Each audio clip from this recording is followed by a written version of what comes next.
making change over the last few weeks. We focused on 4 biblical principles. I haven't shared anything with you that Jesus didn't reiterate. We talk about money and get weird, but we forget that Jesus spoke more often about money than anything because he knew that money stresses people out. He knew that money was the thing that a lot of people think is what life's all about, even then, like it is today. And he also knew that money was a tool. Money was a tool with which the church could bless the community, or it was a tool with which it could hold on to, and we could become reservoirs of blessings instead of rivers of blessings. So Jesus warned often about how to treat money and how to deal with money. And certainly as a church, we try to do our best to be good stewards of our money. But as a church, we are a collective body of individuals. And so we want to be good and wise stewards as individuals. So we focused on 4 biblical principles. We started on week 1 with less is more. The world tells you the more you have, the more satisfaction you will find, the happier you'll be. And yet we are a nation where we have more than anyone. I don't know if you've ever watched an episode of Hoarders, but we have a lot of stuff. We have a lot of junk. We have some antiques that are valuable. We have some nice things. And yet we're depressed. We're discouraged. We are more unhappy than generations gone by who had less. So less is definitely not more, or less is definitely more than just having stuff. Number 2, stress is bad. We talked about the anxiety, the financial fears and stresses.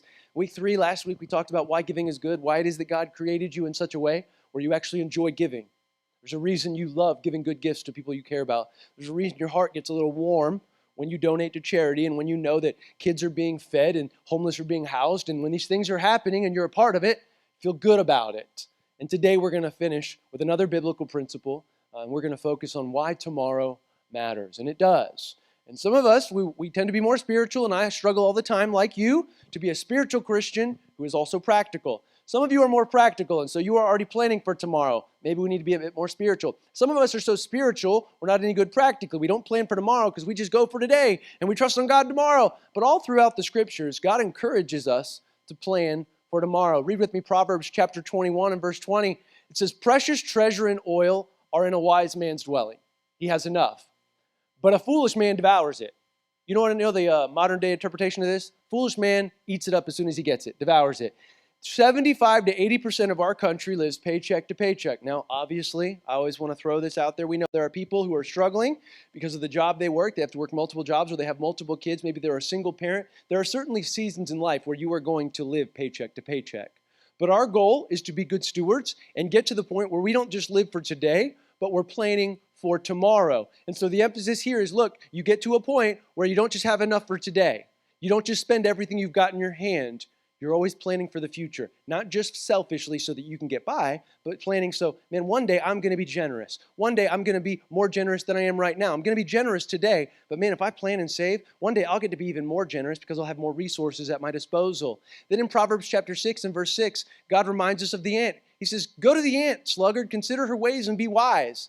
He says in verse 7, without having any chief or officer, there's no investment officer saying, hey, look, you need to put into your 401k, ant, save aside for a rainy day. No, the ant doesn't need anybody to tell it. Verse 8, but she prepares her bread in the summer, and she gathers in her food in the harvest. All around nature, we see that like animals do this, and we struggle with this, preparing for the future. I want to say this. If you're in a season right now where you really can't prepare for tomorrow, you're just getting by, you're trying to get your kids fed, you may not be in the place where you can do what we're going to talk about today at the end and putting money aside and not just giving but saving.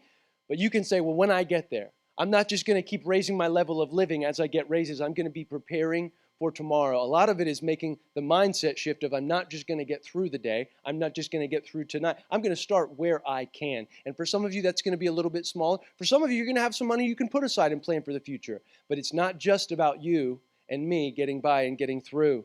And so all through the Scriptures and again in the New Testament, Jesus uses parables of people who prepared, who planned for the future. And then what I love about the Bible is full of principles in the New Testament that we see lived out in the Old Testament.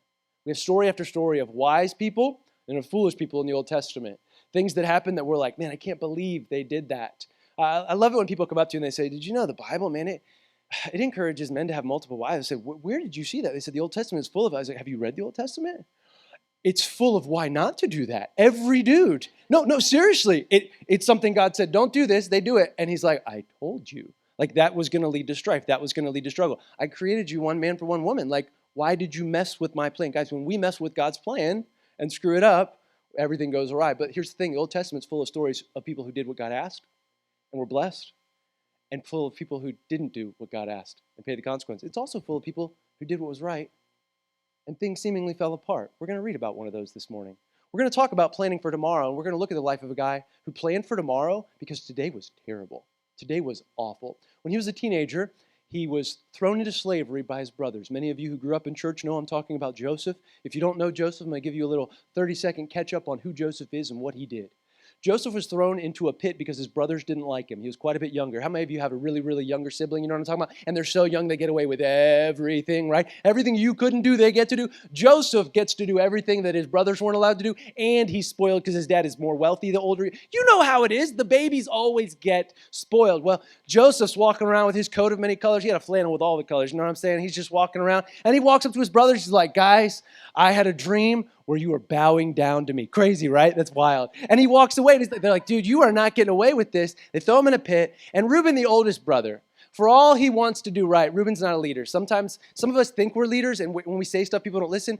Judah is actually a leader because Judah, when he talks, his brothers listen. Reuben tries to save Joseph's life, goes sideways really quick. They want to kill him, and Judah says, don't kill him. And everybody pauses. Judah looks, and he sees some Midianite traders going by. He says, sell him for the price of a slave. We'll tell Dad we killed him, but he's like, guys, we're a lot of things. We're not going to kill our brother. He may be a half-brother. We're not going to do that. And everybody says, okay, Judah, you're in charge. Do it. I don't have time to go into it, but Judah lives a pretty terrible life after this. He regrets this mistake so much it bleeds over into other areas of his life. It affects his marriage. It affects his kids. Like he is terrible crisis after terrible crisis. And so while Joseph is in prison, Judah's life, he's free, but he's in prison. He's bound by poor, terrible decision making.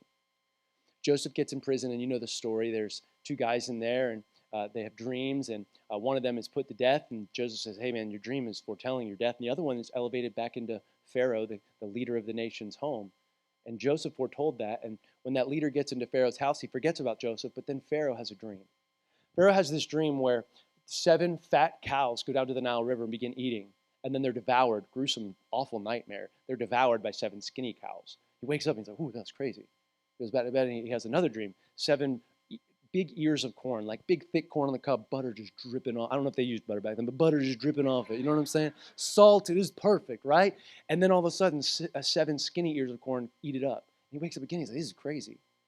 And he starts telling people in the kingdom, he's like, hey, what does this mean? Anybody interpret? He gets his soothsayers, his magicians, his wise men, and they're all like, dude, we don't know. We're not going to touch it. That's crazy. It sounds like you just ate too much beef and too much corn, and like, stuff happens. But this one guy who's working in the palace says, hey, I had a weird dream. And this guy named Joseph, he's a young Hebrew who was thrown into prison. Crazy story. Anyways, I forgot. He can tell dreams. So Pharaoh, go get him. And Pharaoh goes and gets Joseph. And Joseph listens to the dream. And immediately, God gives Joseph what this means. And so we're going to see how Joseph prepares for the future. And the future is only going to get worse. It's going to get better, but then worse. And there's a lot God's going to do here. Read with me in Genesis chapter 41, verse 29, what Joseph says. Joseph says, listen, there will be 7 years of great plenty throughout all the land of Egypt. He's like, I got good news, Pharaoh. These 7 fat cows, these 7 fat ears of corn, it's good. Verse 30, but after them, there will arise 7 years of famine, and all the plenty will be forgotten in the land of Egypt. The famine will consume the land. He's like, it's going to eat it up. Verse 31, and the plenty will be unknown. He said it's going to be so bad, they're going to forget how good it was. I don't know how many of you have ever had a season in your life where everything was so awful, it made you forget about all the good God had done in your life. Depression is hard to deal with, and it convinces you that there can be no more good. It convinces you that everyone is out to get you. It convinces you that there's no one out there that loves you. And if you're here this morning, I want you to know the truth was they would have 7 and 7, but the 7 would be so bad they'd forget about the 7. Guys, some of us in this room, we need to quit listening to the lies in our head that the enemy wants us to believe. God loves us. There are people in this room that care for you. You have family members that care for you. Don't buy into the lie that nothing is good. There is ups, there is downs, but don't believe that the downs is where it ends, and it only gets worse from here. There are decisions we can make one time that make it worse because we feel alone and scared. He said, this is going to be hard, for it will be severe. Verse 32, and the doubling of Pharaoh's dream. He said, you had it twice? That means that the thing is fixed by God. He's like, look, God has made this. It's going to happen. It will shortly be brought about. Verse 33. Now, therefore, he says, look, this is a problem, but I have a solution. Let Pharaoh select a discerning and wise man and set him over the land of Egypt. He's like, somebody needs to bear responsibility for this. And Pharaoh, I don't know that it should be you. Verse 34. Let Pharaoh proceed to appoint overseers. You need a structure. You need a plan. over the land and take 1/5 of the produce of the land of Egypt during the 7 years of plenty. Notice verse 35. Let them gather all the food of these goods years that are coming into the store up grain under the authority of Pharaoh for food in the cities, and let them keep it.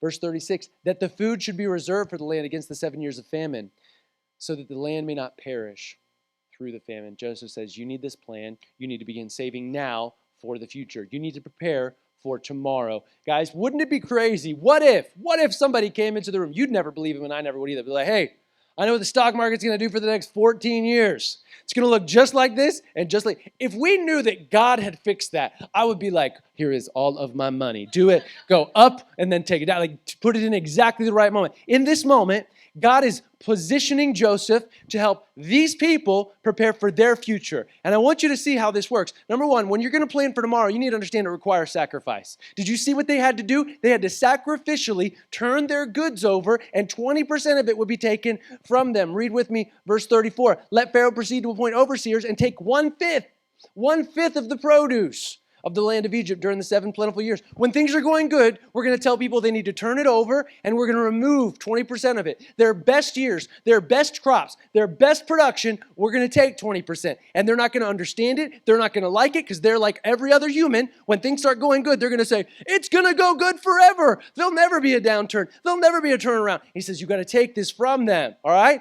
And verse 35, let them gather all of the food of these goods coming into the store of grain under the authority of Pharaoh. Do you understand what the cost is here politically? Certainly Pharaoh is powerful, but he's super unpopular when he's showing up at your door saying, I'm here for the 20%. I'm here for 20% of your best year ever, and I'm going to do it again next year. And like, we can't trust you. The government intervenes here. Now, some of you are like, well, this sounds like so. I had somebody come up to me after a service like, that sounds a lot like socialism. I was like, you understand that we're talking about thousands of years ago where they had they knew what God would do here, and he assigns all the blame to Joseph. Like, he's like, who else could we do? Who else could we trust with this? Read with me in verse 38. Because planning for tomorrow certainly requires sacrifice, but it also sets us apart. Like, they're going to put Joseph to the side and say, it's all on him. 38. Pharaoh said to his servants, can we find a man like this in whom the Spirit of God is? Verse 39. So Pharaoh said to Joseph, since God has shown you all this, there is none so discerning and wise. Pharaoh, it's double-edged here. He's like, good for you. If this goes sideways, you're the fall guy. It's all, like, I'm not responsible. I'm just Pharaoh. Verse 40, you shall be over my house. Watch this. He woke up in prison. That night he is over Pharaoh's house. All my people shall order themselves as you command. Only as regards the throne will I be greater than you. Look, I'm just going to sit on the throne. You're going to make all the decisions. You're going to run this nation for the next 15 years. So here's the keys to the kingdom. I just met you. You're not from here. You're a former prisoner. This has to go well. Like, can you imagine if tomorrow a leader of a nation said, guys, I had a dream. This guy in prison told me what it means. Here's the next 15 years of our economic plan. I hope it works out. You can find me on the throne. Everything will be good. I'm shocked that the Egyptians did not revolt, right? So what Joseph is doing is he's forming a plan to prepare for the future. Planning for tomorrow absolutely set him apart. Like, he is now elevated. Guys, I want you to hear me. As Christians, we should be good stewards, and it should set us apart. I'm not saying that every Christian needs to be wealthy or like, I'm not preaching a prosperity gospel. If you do what God says, you'll be blessed and rich. No. I'm saying people should know that we're good stewards of our time, of our resources, of our emotions, of everything. Like, we should be good examples, and it should set us apart.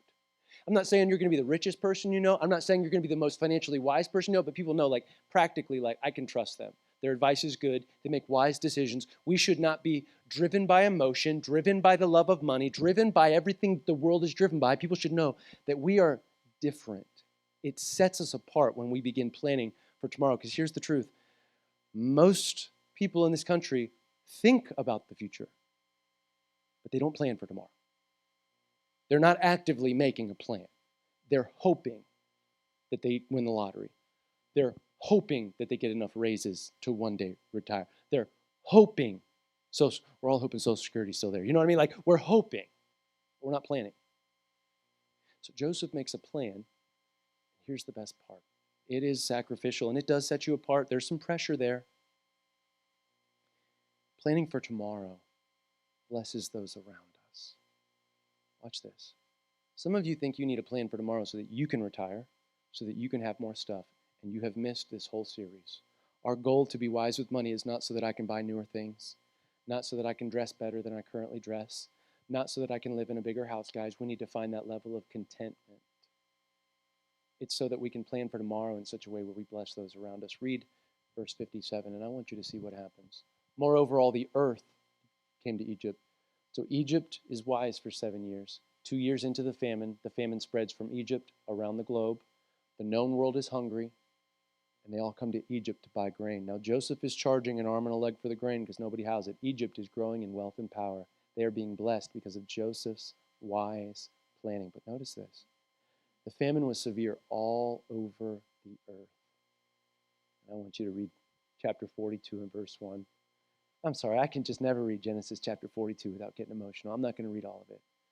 I would encourage you at some point this week to read through the rest of the chapter. We're only going to read the first 3 verses. It is my favorite chapter in all of God's scriptures. It's beautiful.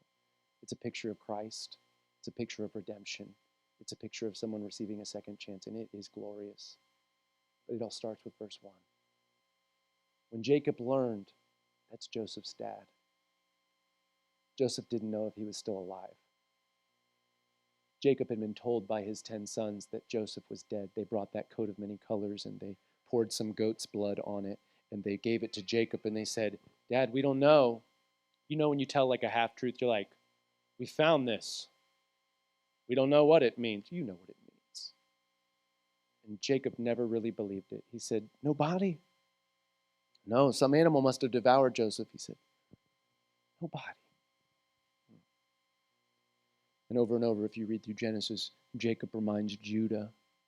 He says, Judah, it was under your watch that my favorite son, my beloved son of my youth, of my old age, my youngest, he died on your watch. And Judah would say, we don't know what happened. And Jacob would say, but I think you do. Powerful family dynamic going on here. Jacob learned that there was grain for sale in Egypt, and he said to his sons, why do you look at one another? Verse 2, he said, behold, I have heard there is grain for sale in Egypt. Go down and buy grain for us, that we might live and not die. And verse 3 begins a beautiful story.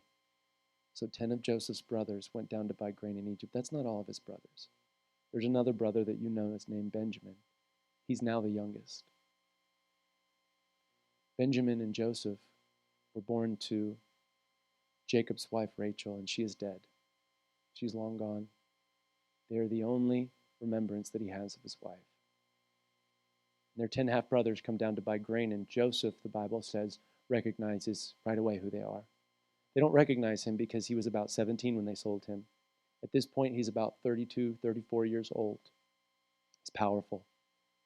He doesn't cut his hair like they do. He doesn't wear their clothes. He speaks a new language. He's married. He's a very different man. But when he hears them talk, the Bible says he recognizes right away the language and the men. And he doesn't reveal himself to them. He puts together a bit of a tough scenario for them. But he wants to see if they've changed. So he begins asking them personal questions. He says, do you guys have a dad? They say, we do. He really pokes and prods. He says, is he still alive? They say, he is. Joseph's heart flutters a little bit, wonders how his dad is feeling. He's forgotten about him. Joseph, through an interpreter, because he doesn't want to reveal who he is, asks if they have any other brothers. And Judah says to him, we do. Our father had 2 sons from a wife who's now dead. The one son has gone out from him, and he still mourns him. Joseph knows that's him. He says, but the other is young.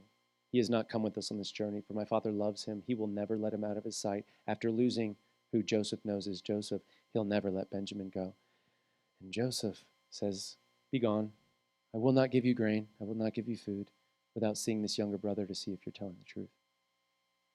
And Judah is conflicted. He's confused. He says, hey, buddy, that's not going to happen. My dad will never, he loves Benjamin. Joseph says, I don't care.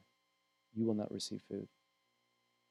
Judah goes home, convinces dad, swears on his leg. It's a Hebrew tradition. Like you put your hand on his thigh, he puts his hand on your thigh, you sit across, you get really uncomfortably close. He says, Dad, I will not let anything happen to Benjamin. They get there, they get the food. Joseph plays another nasty trick. He places a goblet that it belongs to him in Benjamin's saddle, in his bag of food.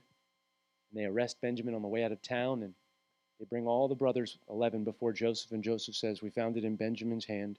We will keep Benjamin. Your father will never see him again." And he wants to know what Judah will do.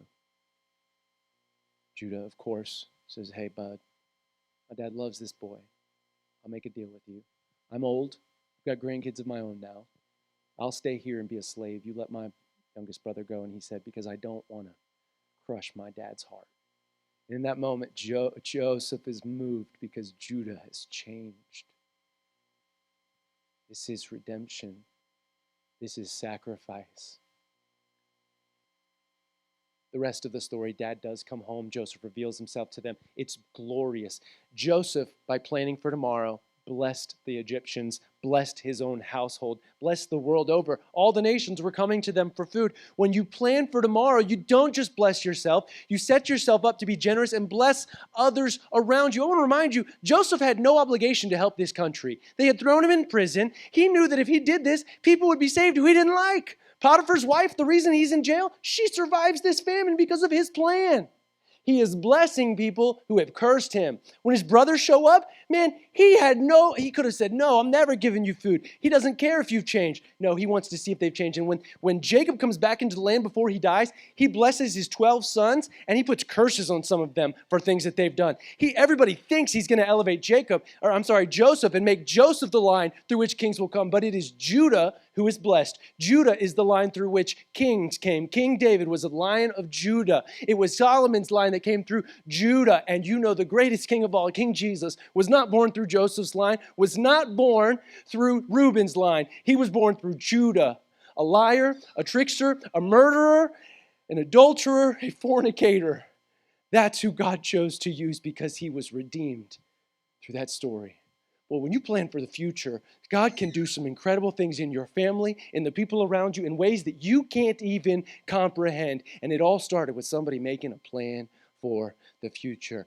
I got news for you. Your family needs you to plan for the future. Your friends need you to invest in the future. And I don't just mean financially. Here's where we're turning the corner. A bunch of us like talking about money, but we don't like talking spiritually. I'm turning off practical and I'm turning on spiritual. I want you to plan for more than tomorrow. I want you to plan for more than 50 years from now. I hope you can retire. I hope you get to the point where you're financially free. But that is not all I want for you in this life. I want you to begin planning for 150 years from now, when you are no longer breathing breath on this earth. Because I want to remind you, this is not me. This is my body. I am a soul with a body. My soul will live on in eternity. This body will age. It already is. It's going to get gray hair. It's going to fall apart. But my soul will live on somewhere. So I want you to plan for tomorrow, absolutely financially. But I want to ask you this morning, have you planned for eternity? You need to make preparation, certainly, for your retirement and for being generous for the rest of your life. But if that is all you get from this sermon series, I am afraid you have missed it. You need to plan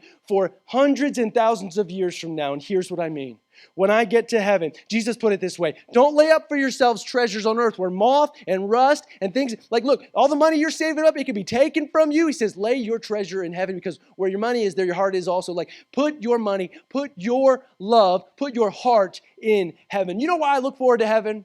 Here's why. Not just because I'm going to see Jesus. I absolutely am going to ask him a ton of questions, right? I want to know everything. I want to know every detail. I want to know all the secrets. But I also am looking forward to heaven because there are people in heaven that I loved here on earth. And here's the truth. I'm going to be in heaven, yes, because Jesus died for me. No one is saying that's not a big deal.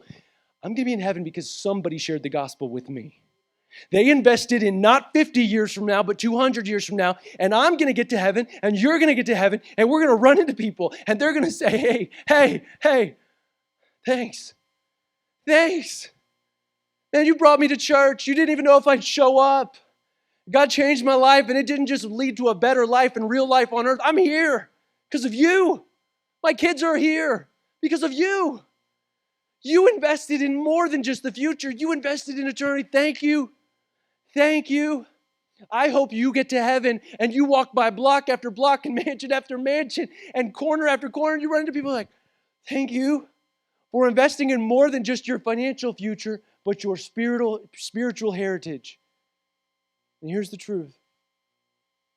We're going to get to heaven and we're not going to have another shot at this. I'm not going to get this season again. I will never have these neighbors again. I'm never going to have this point in my life again to share the gospel, to share the truth, to share with people why not just 50 years from now matters, but what are you going to do with your soul? I know some of us are nervous. You're like, Pastor Mark, I'm not confident enough to share the gospel with people. I know. Like, you can't memorize the Romans road. You can't do faith. All these little tricks we do through the years. Here's the best advice I can give you. You want to share the gospel with somebody? You don't have to memorize any scripture. You just tell people what God did for you. Man, I came to church. Jesus changed my life. It changed the way I look at people. It changed the way I treat my wife. It changed the way I treat others. Like, this is the gospel. Tell people what Jesus did for you. We'll find scripture to tell them when they come to church with you, because they're going to want to come find out what changed in your life. You say, Pastor Moore, I can't do that. We have invite cards that are so simple and so stupid. You're like, I'll be so nervous. Here's what I do. And I'd encourage you to do the same. I am not Mr. Man, go after people. I'm really nervous like you are. So I get brave enough to say, hey, I don't know if you're going through anything right now, but if you ever are looking for a church, maybe something happens in your life and you have some questions about God, this is the church where I serve. I try not to tell them I'm a pastor because that's just weird, right? I say, this is the church where I serve, and I'm there every Sunday. I'd love to see you there. If you ever have any questions about God, like, I'm here. And there's some guys at my work, they'll come pray with me. They don't come to church because it's too weird. They're not there yet, but they'll come pray with me, talk with me.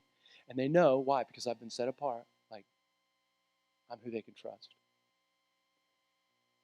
It would amaze you how much God could use you when you don't just plan for your future, but you think about other people's eternities. You begin viewing people the way God views them. Created in His image, they have a soul. It's going to spend forever with or without God. And I'm so glad somebody cared enough about me.